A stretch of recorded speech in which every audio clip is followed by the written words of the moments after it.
Okay, you need to turn to page 318 in your textbook and follow along with me as we talk about the LIFO method using the same information that we used from page 316.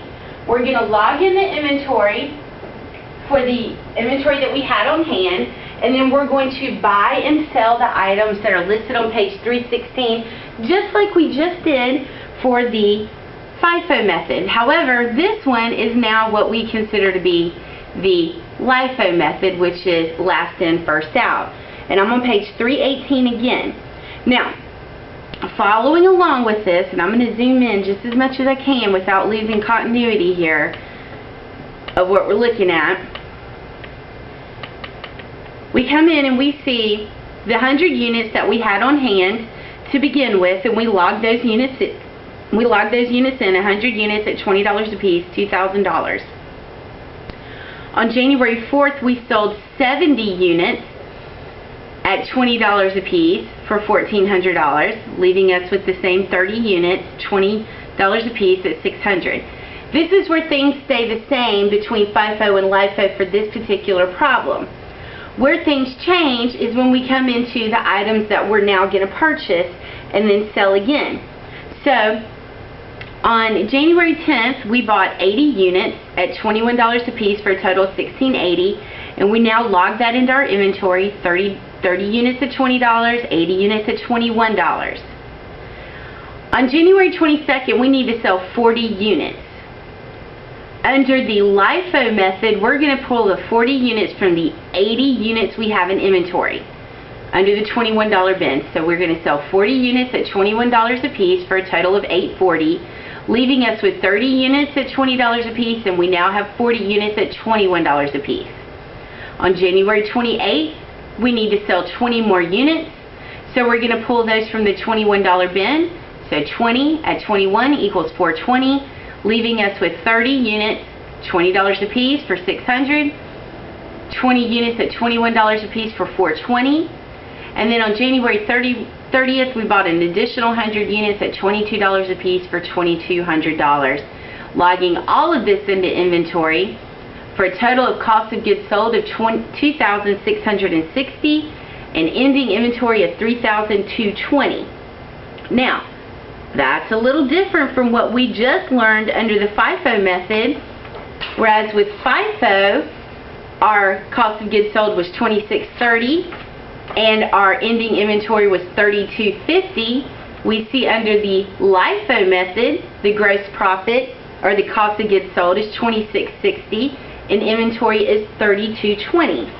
Now, I'm going to do the same example that I just did with the FIFO, and I'm going to do the bins because this kind of helps people who might be struggling with this particular information, looking at it more on a visual aid side. So I'm going to draw my little boxes out here again. I have my first box, my second one, and my third one. These are what we'll consider to be our inventory bins. We have a $20 bin, we have a $21 bin, and a $22 bin. Okay? We started off with 100 units there. On January 4th, we had to sell 70 units. We have no choice but to take them from this bin. So we're going to take 70 from here, leaving us with 30. On January 10th, we're going to purchase 80 units at $21 a piece. So I'm going to dump 80 units into here. And now I have 30 units at $20 a piece and 80 units at $21 a piece.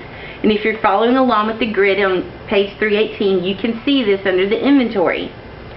On January 22nd, we need to sell 40 units. Under the LIFO method, I'm going to do last in, first out. These were the last ones I purchased, the first ones I'm going to sell. So I'm going to take 40 units from here, leaving me with 40. I now have 30 units at $20 a piece, 40 units at $21 a piece. On January 28th, I need to sell 20 more units. I'm going to take the 20 units from here because I'm still following along with the LIFO method. So I now have 30 units in the $20 bin, and I have 20 units in the $21 bin. And on January 30th, we purchased 100 units at $22 a piece. So, what I want to do is I want to calculate my cost of goods sold just to verify myself, just to make sure I have it correct. So I'm going to write cost of goods sold here. And I know that on January 4th, I sold 70 units at $20 a piece, which gives me $1,400. I know on January 22nd, I sold 40 units at $21 a piece for $840. On January 28th, I sold an additional 20 units at $21 a piece for a total of $420. And those were my sales. So my cost of goods sold is $2,660. Now I want to look at ending inventory. My ending inventory leaves me with 30 units at $20. I also have 20 units in the $21 bin, and I have 100 units in the $22 bin. 600, 420, and 2,200 equal $3,220 for my ending inventory. And this is under the LIFO method. Okay? So for LIFO I get $2,660 for cost of goods sold, and I get $3,220 for ending inventory. Whereas with the FIFO method, we got cost of goods sold of $2,630 and ending inventory of $3,250. Now you can see the difference. So this is a full-fledged problem here. Now, if I was paying more attention to what my ending inventory value was, I would want to go with the LIFO method because it gave me a smaller inventory value at the end of the month. This is what I would pay taxes on if it was end of the year.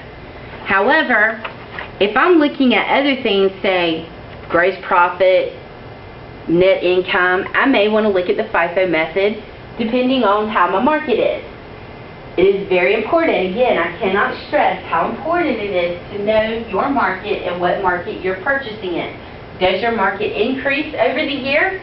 If it increases over the year, you need to use the LIFO method. If it stays pretty much even over the year, then you want to use the FIFO method.